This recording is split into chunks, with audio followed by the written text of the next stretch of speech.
ಆತ್ಮೀಯ ವೀಕ್ಷಕ ಮಿತ್ರರೇ, ನಿಮಗೆ ಪ್ರೀತಿಪೂರ್ವಕ ನಮಸ್ಕಾರಗಳು. ಒಂದು ವಿಶೇಷ ಸಂಚಿಕೆಯನ್ನು ನಾನು ನೀಡುತ್ತಿದ್ದೇನೆ. ಇವರು ರೈತ ಮಹಿಳೆ ಇಂದಿರಮ್ಮನವರು. ಹೌದು, ಇವರು ಇರುವುದು ಸಾಲಿಗ್ರಾಮ ತಾಲೂಕಿನ ನಿರ್ಲೆ ಹೋಬಳಿಯ ಹನುಮನಹಳ್ಳಿಯವರು. ತಮಗಿರುವ ಅಲ್ಪ ಜಮೀನಿನಲ್ಲೇ ಸಾವಯವ ಕೃಷಿಯನ್ನು ಮಾಡಿ ಸಾವಯವ ಗೊಬ್ಬರವನ್ನು ತಯಾರಿಸಿ ಆ ಗೊಬ್ಬರವನ್ನು ತಮ್ಮ ತೋಟಗಳಿಗೆ ಬಳಸಿಕೊಂಡು ಅದರಲ್ಲೇ ಒಂದು ಒಳ್ಳೆಯ ಹೆಸರನ್ನು ಮಾಡಿದ್ದಾರೆ ಮತ್ತು ಒಂದು ಒಳ್ಳೆಯ ಹಸನಾದ ಬದುಕನ್ನು ಕಂಡುಕೊಂಡಿದ್ದಾರೆ ಕೂಡ. ಇವರು ಕೃಷಿ ವಿಜ್ಞಾನಿಗಳಿಂದ ತರಬೇತಿಯನ್ನು ಪಡೆದು ಅದರಿಂದ ಸಾವಯವ ಗೊಬ್ಬರ ಅಂತಂದರೆ ಎರೆಹುಳುವಿನ ಗೊಬ್ಬರವನ್ನು ತಾವೇ ತಯಾರಿಸಿ ಅದನ್ನು ತಮ್ಮ ತೋಟಕ್ಕೆ ಅಳವಡಿಸಿಕೊಂಡು ಹಲವಾರು ಬೆಳೆಗಳನ್ನು ಬೆಳೆದು ಕೃಷಿ ಮಿತ್ರರಿಂದ ಮತ್ತು ಸರ್ಕಾರದಿಂದ ಹಲವಾರು ಪ್ರಶಸ್ತಿ ಪತ್ರಗಳನ್ನು ಪಡೆದು ತಾವು ಕೂಡ ಹಲವಾರು ಮಹಿಳೆಯರಿಗೆ ಮತ್ತು ಹಲವಾರು ರೈತರಿಗೆ ತರಬೇತಿಯನ್ನು ನೀಡಿ ಒಂದು ಸಾರ್ಥಕ ಬದುಕನ್ನು ನಡೆಸುತ್ತಿದ್ದಾರೆ. ಈಗಲೂ ಕೂಡ ಅವರು ಹಲವಾರು ಕೃಷಿ ಯೋಜನೆಗಳಿಗೆ ತೊಡಗಿಸಿಕೊಂಡು ಕೃಷಿಯಲ್ಲಿ ಒಂದು ಸಾರ್ಥಕ ಬದುಕನ್ನು ನಡೆಸುತ್ತಾ ಇದ್ದಾರೆ.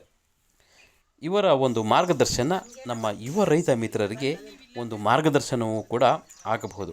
ಹಾಗಾಗಿ ಈ ಇಂದಿರಮ್ಮನವರ ಬಗ್ಗೆ, ಇವರ ಈ ಒಂದು ಕೃಷಿಯ ಬಗ್ಗೆ, ಇವರ ತಿಳುವಳಿಕೆಯ ಬಗ್ಗೆ ನಮಗೆ ಇಂದಿರಮ್ಮನವರು ಹಲವಾರು ವಿಷಯಗಳನ್ನು ತಿಳಿಸಿಕೊಟ್ಟರು. ಹಾಗಾಗಿ ಇಂದಿರಮ್ಮನವರು ನಮಗೆ ತಿಳಿಸಿದ ಮಾಹಿತಿಯನ್ನು ಅವರಿಂದಲೇ ತಿಳಿಯೋಣ ಬನ್ನಿ. ನನ್ನ ಹೆಸರು ಇಂದಿರಮ್ಮ, ನಮ್ಮ ಯಜಮಾನ್ರ ಹೆಸರು ನಾಗಭೂಷಣ ಆರಾಧ್ಯ. ನನಗಿಬ್ಬರು ಗಂಡು ಮಕ್ಕಳು, ಇಬ್ಬರು ಸೊಸೆಯಂದರು. ನಮಗೆ ನಾವು ಏನಪ್ಪ ಅಂದರೆ ನಮ್ಮ ತಂದೆ ಮನೇಲೂ ನನಗೆ ವ್ಯವಸಾಯನೇ ಸ್ಕೊಂಡು ಬಂದರು. ನಾನು SSLC ತನಕ ನಾನು ವಿದ್ಯಾಭ್ಯಾಸ ಮಾಡಿದ್ದೀನಿ.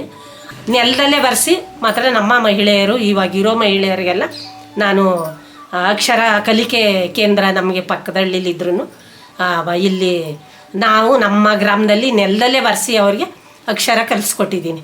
ಎಲ್ಲ ನಮ್ಮ ಸಂಘದಲ್ಲಿ ಯಾರೂ ಹೆಬ್ಬೆಟ್ಟಿನವರೇ ಇಲ್ಲ, ಎಲ್ಲರೂ ಅವರವರ ಹೆಸರನ್ನ ಬರೆಯೋದಕ್ಕೆ ತಯಾರಾಗವ್ರೆ. ಇನ್ನು ನಾವೇನಪ್ಪ ಅಂದರೆ ಇಲ್ಲೂ ನಾವು ರೈತರಾದರೆ ನಮ್ಮ ಜಮೀನಲ್ಲೇ ನಾವು ದುಡಿಬೇಕು. ಆವಾಗ 2003ನೇ ಇಸ್ವಿನಲ್ಲಿ ನಾವೇನು ಮಾಡಿದ್ವಿ, ಒಂದು 20 ಜನದ್ದು ಒಂದು ಸಂಘ ಮಾಡಿದ್ವಿ. ಆಗ ಹೇಳಿದ್ಮೇಲೆ ನಾವು 20 ಜನ ಮಹಿಳೆಯರಿಗೂ ಟ್ರೈನಿಂಗ್ ಹಾಕಬೇಕು ಅಂತ ಹೇಳಿದ್ರು.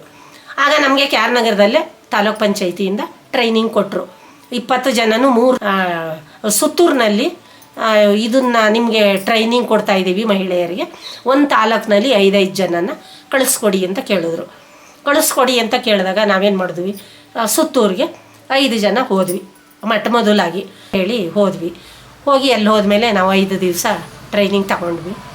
5 ದಿವಸ ನಾವು ಟ್ರೈನಿಂಗ್ ತಗೊಂಡ್ಮೇಲೆ ಆಗ ನಮಗೆ ಅಲ್ಲಿ ಎರೆಹುಳುನ ಗೊಬ್ಬರದ್ದೇ ನನಗೆ ಒಂದು ಪರಿಹಾರ ಅಂದರೆ ಅದನ್ನೇ ಜಾಸ್ತಿ ಅವರು ಊಟಕ್ಕೆ ಬಿಡಲಿ ಯಾತಿಗೆ ಬಿಡಲಿ, ನನಗೆ ಗೊಬ್ಬರದ್ದೇ ಒಂದು ಸ್ವಲ್ಪ ತಲೆಗೆ ಜಾಸ್ತಿ ಹಿಡಿತಾಯಿತ್ತು.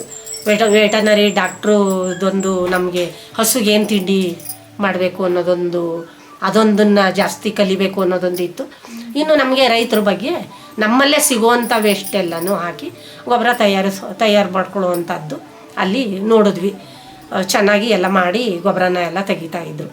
ಆವಾಗ ನಮಗೆ 5 ದಿವಸ ಅಲ್ಲಿ ನಾವು ಟ್ರೈನಿಂಗ್ ತಗೊಂಡ್ಮೇಲೆ ಒಬ್ಬೊಬ್ಬರಿಗೆ 1,000 ರೂಪಾಯಿಂದ ನಿಮಗೆ ಎರೆಹುಳುನ ತೊಟ್ಟಿ ಕೊಡ್ತೀವಿ ಫ್ರೀಯಾಗಿ, ನೀವು ಮಾಡ್ಸೋಕ್ಕೆ ತಯಾರಿ ಇರಿ, ನಾವು 1,000 ಕೃಷಿ ಇಲಾಖೆ ಕಡೆಯಿಂದ ನಿಮಗೆ ಕೊಡ್ತಾರೆ ಅಂತ ಹೇಳಿ ಕಳಿಸಿದ್ರೆ ನಾವಿಲ್ಲಿ ಬಂದು 5 ಜನ ಮಹಿಳೆಯರು ಒಂದು ಅಂದರೆ ನೆಲದಲ್ಲಿ ಪೇಪರ್ ಹಾಕಿ ಆ ಥರ ತೊಟ್ಟಿ ಕಟ್ಕೊಂಡು ಗೊಬ್ಬರ ಅವರೇ ಎರೆಹುಳನೂ ಕೊಟ್ಟರು. ಎಲ್ರಿಗೂ 5 ಜನಕ್ಕೂ ಎರೆಹುಳ ಅದನ್ನು ತಿಂದಮೇಲೆ ಈ ಥರ ವೇಸ್ಟ್ ಎಲ್ಲ ತಿಂದಮೇಲೆ ಗೊಬ್ಬರ ಬರುತ್ತೆ ಅಂತೆಲ್ಲ ಹೇಳಿ ಕೊಟ್ಟಮೇಲೆ ಅದನ್ನು ಹಾಕಿ ನೋಡಿದ್ಮೇಲೆ ನಾನು ಕರೆಕ್ಟಾಗಿ ಚೆನ್ನಾಗಿ ಅವ್ರು ಹೆಂಗೆ ಅಲ್ಲಿ ಯಾವ ರೀತಿ ನೋಡ್ಕೊಂಡು ಬಂದಿದ್ದೆ ಅದೇ ರೀತಿ ಎಲ್ಲ ಬಂದಿಲ್ಲಿ ನಾನು ಮಾಡಿದ್ಮೇಲೆ ತುಂಬ ಚೆನ್ನಾಗಿ ಗೊಬ್ಬರ ಬಂದಮೇಲೆ ಏನು ಅನ್ನಿಸ್ತು, ಅದನ್ನು ಒಂದೇ ಒಂದು ಗದ್ದೆಗೆ ಬೇವಿನ ಕಷಾಯ ಮಾಡಿ ಬೇವಿನ ಕಷಾಯದಲ್ಲಿ ಹೊಡೆದು ಅದಕ್ಕೆ ಏನು ಇದು ಬರದಂಗೆ ಕಾಯಿಲೆ ಬರದಂಗೆ ಕೋಸ್ಗೆ ಈ ಥರ ಮಾಡಿದ್ರೆ ನಮಗೆ ಗೊತ್ತಾಯ್ತದೆ ಅಂಥೇಳಿ ಬೇವಿನ ಕಷಾಯನೇ ಮಾಡಿ ಹೊಡೆದು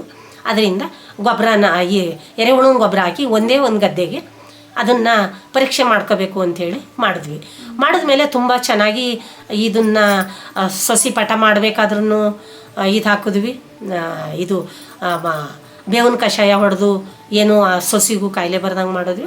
ಆಮೇಲೆ ಒಂದು ಗದ್ದೆಗೂ ನಾವು ಕೋಸ ನೆಟ್ಟ ಮೇಲೆ ಅವಾಗೇನಾಯಿತು, ತುಂಬ ಚೆನ್ನಾಗಿ ಕೋಸು ಬಂತು. ನಾವು ಎರೆಹುಳನ ಗೊಬ್ಬರ ತಯಾರಿಸಿದ್ಮೇಲೆ ಇನ್ನು ಅದೇ ವರ್ಷ ನನಗೆ ರಾಗಿ ಮತ್ತು ಜೋಳ ಇದನ್ನು ಕೊಟ್ಟರು ಕೃಷಿ ಇಲಾಖೆಯಿಂದ. ಆ ವರ್ಷ ನಾವು ರಾಗಿ ಜೋಳನ ಬೆಳೆದು ಅದನ್ನು ನಮ್ಮ ಹೊಲದ ಹತ್ರನೇ ಒಕ್ಕಣೆ ಮಾಡಿ, ಒಂದು ಕಣ ಮಾಡಿ ಒಕ್ಕಣೆ ಮಾಡಿ ಅದನ್ನು ರಾಶಿ ಹಾಕಿದ್ವಿ. ಬಂದು ಕೃಷಿ ವಿಶ್ವವಿದ್ಯಾನಿಲಯದವರೇ ಬಂದು ನೋಡಿದ್ರು, ಬೆಂಗಳೂರಿಂದ ಬಂದು ನೋಡಿ ಅವರು ತುಂಬ ಚೆನ್ನಾಗಿ ಇಷ್ಟು ಕುಂಟಾಲ ನೀವು ಬೆಳೆ ಬೆಳೆದಿದ್ದೀರಿ ಅಮ್ಮ, ನಾವು ಕೊಟ್ಟಂಥದ್ದು ಅಂಥೇಳಿ ನನಗೆ 2005ರಲ್ಲಿ, ಇನ್ನು 2003 ಇಸ್ವಿಯಿಂದ ನಾನು ಶುರು ಮಾಡಿದೆ ಎರೆಹುಳು ಗೊಬ್ಬರ ತಯಾರಿಸೋಕ್ಕೆ. 2005ರಲ್ಲಿ ನನಗೆ ಬೆಂಗಳೂರು GKVKನಲ್ಲಿ ಅತ್ಯುತ್ತಮ ರೈತ ಮಹಿಳಾ ಪ್ರಶಸ್ತಿ ಅಂತ ಕೊಟ್ಟರು ನನಗೆ. ಅದು ಮೊದಲನೇ ಸಾರಿ.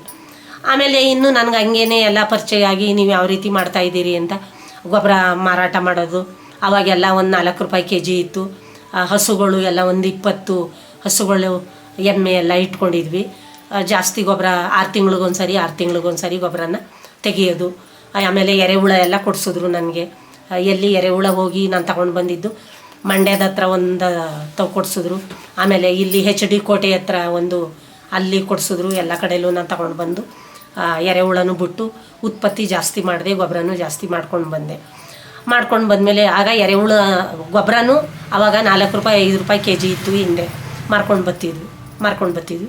ಇವತ್ತು 10 ರೂಪಾಯಿ kg ಆಗದೆ. ಆದರೆ ಇವತ್ತು ಹಸುಗಳು ನಾವು ಕಡಿಮೆ ಮಾಡ್ಕೊಂಡಿದ್ದೀವಿ. ನಮ್ಮ ಜಮೀನಿಗೇನೋ ಅದನ್ನು ಹಾಕೋತೀವಿ, ಅಡಿಕೆಗಾಗಲಿ ಮತ್ತು ತೆಂಗಿಗಾಗಲಿ. ಇನ್ನೂ ಬೆಳೆ ನಾನು 2005ರಲ್ಲಿ ನನಗೆ ಕೃಷಿ ವಿಶ್ವವಿದ್ಯಾನಿಲಯದಲ್ಲಿ ಅತ್ಯುತ್ತಮ ರೈತ ಮಹಿಳಾ ಪ್ರಶಸ್ತಿ ಕೊಟ್ಟರು. ಕರ್ಕೊಂಡೋಗಿ ಬೇರೆಯವ್ರಿಗೆ ಒಂದು ತರಬೇತಿ ಕೊಡಬೇಕಾದ್ರೂ ನನ್ನಿಂದ ತರಬೇತಿ ಕೊಡಿಸ್ತಾರೆ. ಅದಲ್ಲದೆ ಇನ್ನು ನಾನು 2009ರಲ್ಲಿ ಇನ್ನು ನನಗೆ 2005 ನನಗೆ ಪ್ರಶಸ್ತಿ ಬಂದ ಮೇಲೆ ಹಸಿರು ಸಿರಿ ಎಂದ್ಬಿಟ್ಟು ಒಂದು ರೇಡಿಯೋ ಪ್ರೋಗ್ರಾಮ್ ಬಂತು. ಆಗ ನನ್ನನ್ನೇ ಎಲ್ಲ ಕರೆದ್ರು, ಹಲೋ ಕಾರ್ಯಕ್ರಮದಲ್ಲಿ ಕರೆದ್ರು.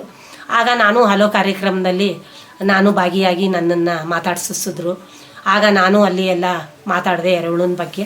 ಮಾಡಿದ್ಮೇಲೆ ನಮ್ಮದು ಎರೆಹುಳನ ಗೊಬ್ಬರ ಎಲ್ಲ ತಯಾರಿಸಿದ್ಮೇಲೂ ನಮ್ಮ ಮರಗಳೆಲ್ಲ ಒಂಥರ ಪೋಟೆ ಥರ ಆಗಿದ್ದು, ತೆಂಗಿನ ಮರ ಎಲ್ಲ. ಆವಾಗಿನ್ನೂ ನಾವು ಅಡಿಕೆ ಹಾಕಿರಲಿಲ್ಲ. ಇವಾಗ ಅಡಿಕೆ ಎಲ್ಲನೂ ಫಸಲೆಲ್ಲ ಮಾಡಿ ಇದೇ ಗೊಬ್ಬರ ಹಾಕಿ ಎಲ್ಲ ತುಂಬ ಚೆನ್ನಾಗಿ ಫಸಲು ಬರ್ತಾ ಇದೆ. ಇನ್ನೊಂದೇನಪ್ಪ ಅಂತಂದರೆ ಬೇರೆ ರೈತರುಗಳಿಗೂ